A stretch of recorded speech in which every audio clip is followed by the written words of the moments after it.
So guys, mag-aadobo tayo guys ng chicken with sweet potatoes.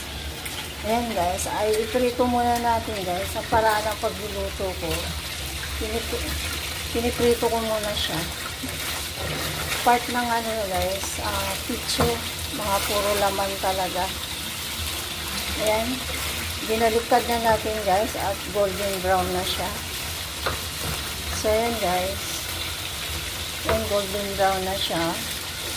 Masarap yan guys, iprito muna bago i-adobo.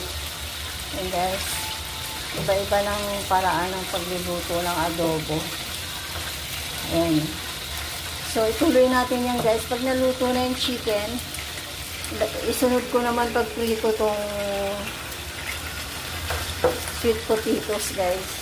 Aking ingredients, agad sarap, maraming bawang sa adobo, sibuyas. Optional yung sili guys. So ito yung pinagbabaran ko ng chicken. Mamaya idagdag natin sa adobo. So ayan, lutuin muna natin guys. Iprito muna natin ito lahat. Ayan na guys, luto na ang ating piniritong chicken na picho. So sinunod ko na yung kamuti top. Sweet potatoes. Ayan. Medyo golden brown na. Sunog na nga. Then, simplahan na natin. Mag-isa tayo ng bawang.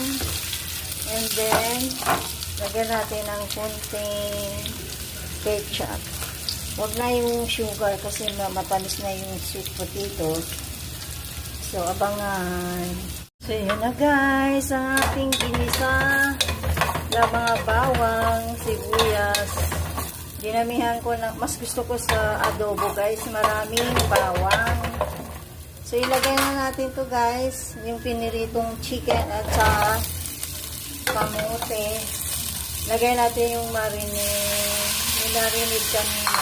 Dagdagan na natin at timplahan. Yan guys, done na ang ating adobo na chicken with sweet potatoes. Patutuyuin lang natin ng konti. Optional, lagyan natin ng sili.